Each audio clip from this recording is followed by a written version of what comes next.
Hello po sa inyong lahat mga ka-crypto. Ako po si Pinoy Crypto Trader at sa video na ito ay atin pong pag-uusapan ang tungkol sa balitang ito kung saan ang bansang Thailand ay gusto po nilang i-shutdown ang Facebook dahil sa isang ads. Yan, ads na may kinalaman sa crypto at yung ads po na ito, ang intention ng ads na ito ay ang mag-scam yan or manloko sa mga tao.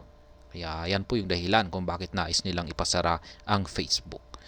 At ayan, bago po tayo magpatuloy ay nais ko po munang bigyang linaw ang aking disclaimer kung saan ang nilalaman po ng video na ito ay hindi po ito isang financial advice. For education and information purposes lamang po ang layunin nito. Nais ko na rin pong magbigay babala na wala pong kahit anumang group chat ang Pinoy Crypto Trader.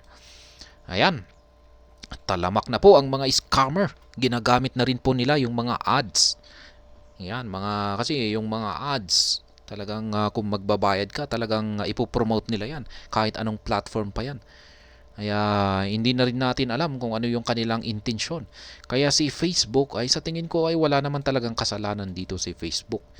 Yan, malay nga ba na Facebook na yung advertiser ay meron palang intensyon na gumawa ng masama or mag-scam. Kaya yan na, sa tingin ko ay hindi naman ito kasalanan ni Facebook. Kaya ayan, sa tingin ko bilang mga users na rin ng mga platforms to na meron tayo nakikitang mga ads, maging dito kay YouTube. Ayan, ay may lumalabas na rin pong mga ads. Kaya hindi po talaga kayang kontrolin ng platform yung mga nagsisilabasan na ads na yan kung mga legit ba yan o talagang yan ay ginawa ng mga scammer. Kaya ang masasabi ko rito ay kailangan meron din po tayong responsibility bilang mga users ng mga platforms na ito.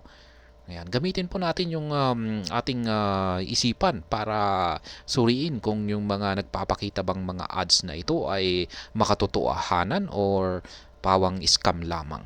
Kaya ayan, meron din po tayong responsibility dyan. Huwag po tayo talagang umasa or nakasalalay lamang sa platform na tulad ng Facebook sa pag-filter sa mga ganitong ads. Ayan, kawawa naman si Facebook. Yan kung isa-shutdown ng Thailand. The Ministry of Digital Economy and Society, MDES of Thailand, is seeking a court shutdown order against Facebook owing to crypto and investment scams ads showcased on its platform. Yan. Talagang tinira po si Facebook dahil lamang sa scam ads na ito. In the official statement, the ministry pointed out that around 200,000 people had been deceived by scam ads and added, nowadays cyber crooks have different tactics to fool and transfer money from accounts. Yan na nga po. Sobrang dami po pala. 200,000 na yung mga taong naloko dito sa bansang Thailand.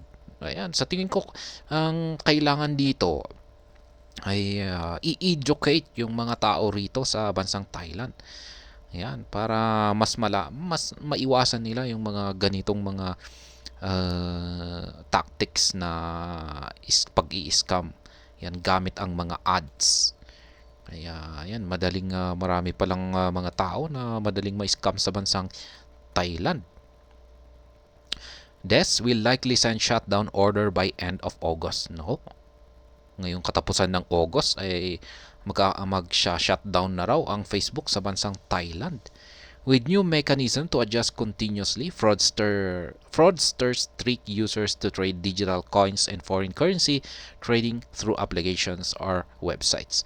Yan, marami na rin po ako nakikitang ganyan sa mga diyan na rin dito na rin sa Facebook, mga ads na ayan, ads ng mga scammers pero napaka-obvious na scam ang mga yan.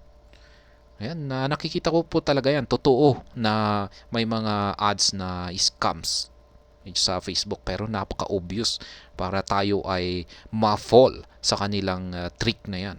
Pero yan na nga, meron talagang mga tao sa dami naman ng tao na nakakakita nito. Yan, sabihin natin ay sa milyong tao na nakakakita sa ads na ito ay meron at merong maluloko dyan.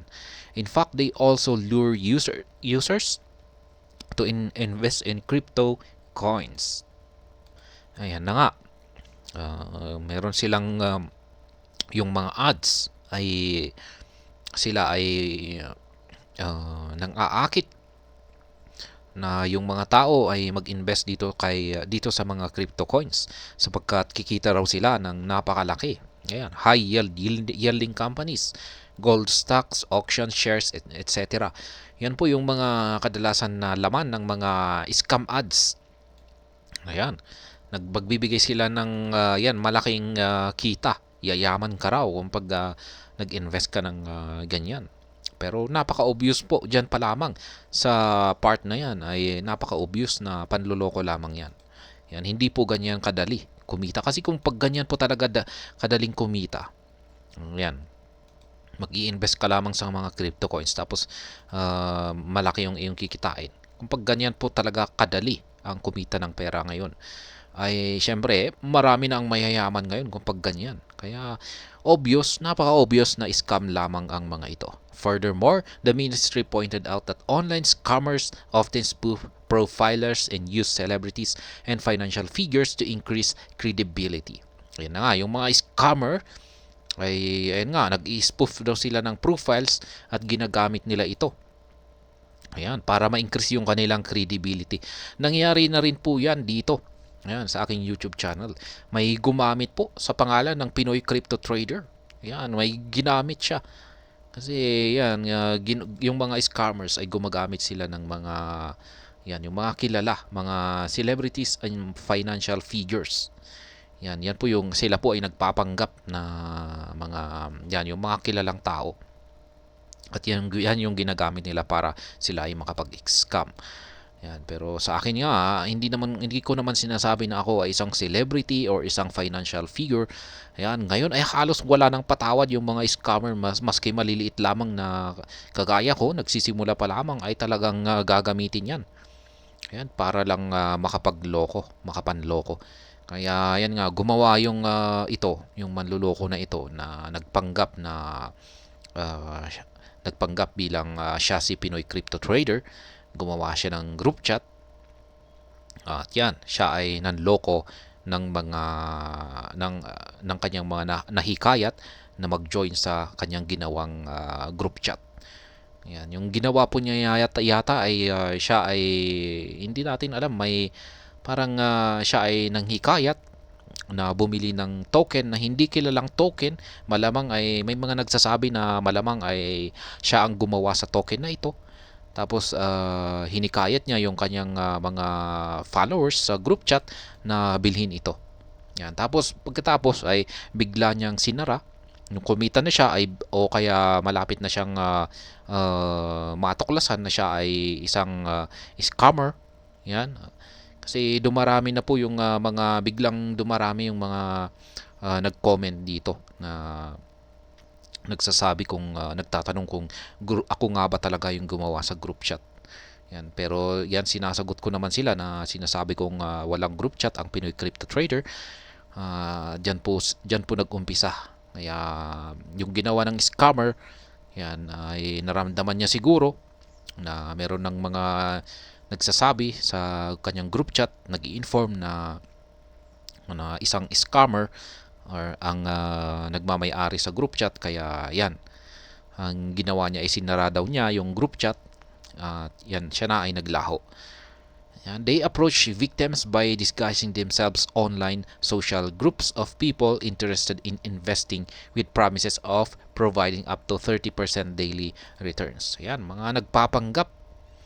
Ayan, disguising themselves in social groups. Meron pong binigay na pangalan sa akin kung sino yung gumawa ng group chat na nagpapanggap na siya si Pinoy Crypto Trader. Ayan. Yung pangalan niya binigay sa akin. Ayan. Pero naisip-isip ko na malamang yung pangalan niya ay peke na rin.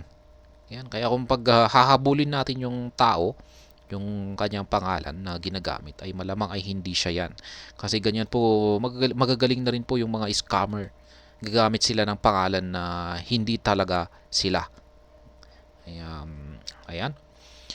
The MDs has sent a letter requesting Meta, formerly Facebook, to take action and resolve the issue. The ministry is gathering more evidence against the 5,301 scam ads at the end of the month. It will ask the court to shut down Facebook within 7 days. Yan, ang habulin na lamang sana ay yung talagang yung mga ads na yan, yung mga scam ads, yung mga gumawa sa mga scam ads na yan. Meron naman po mga information siguro si Facebook sa mga users ng mga advertisers na ito. Kaya yan na lamang sana yung kanilang habulin. Huwag yung i-shutdown si Facebook. Ayan. Chowut Tanak Maunusorn, Minister of Digital Economy and Society, said DES is in the process of compiling evidence from offenders on the Facebook platform to send the court to close Facebook by the end of this month and ask the court to order the closure of the Facebook region within 7 days by Facebook's offense. Yan, si Facebook po ang naging may kasalanan. Kaya kawawa naman. The minister asserted that if Facebook wants to do business in Thailand, it must show responsibility to Thai society. Ayan. Para raw makapagpatuloy sa operations si Facebook sa bansang Thailand ay kailangan daw pong ipakita nito yung kanyang pagka-responsable. Ayan, sa mga Thai society. At yan nga, pero masasabi ko talagang mahirap po talaga yan. Yung mga ads na yan ay dyan na rin po kumikita kasi si Facebook. Yung mga ads. Ayan, may binabayaran po yung platform. Kasi si Facebook ay platform lamang po siya. Ayan, at meron naman silang mga team na nagkukontrol sa mga ads pero ayan, mahirap naman pong i-manage yan. Ayan, hanggang dyan na lamang yung balita natin dito kay Facebook. Ayan, kaya kawawa naman si Facebook. Pero sa tingin ko ay hindi naman po siguro papayag si Ginoong Mark Zuckerberg na maisara ang Facebook sa bansang Thailand. At sa tingin ko ay kung siya ay maglalabas ng pahayag ay siguro ay magkakaroon sila ng mas maayos naman na solution dito at hindi ang i-shutdown ang Facebook. At ayan, hanggang dito na lamang po tayo sa video na ito. Sana po ay inyong nagustuhan ang aking paliwanag dito. Kung inyo po itong nagustuhan ay pakiclick lamang po ang like button nito. Para naman po sa mga bago lamang dito, kayo po ay aking inaanyayahan para mag-subscribe. Pakiclick na rin po ang bell icon nito dahil ito po ang siyang magsisilbing notification nito sa mga bago kong videos na akin pong ina-upload sa aking YouTube channel na ito.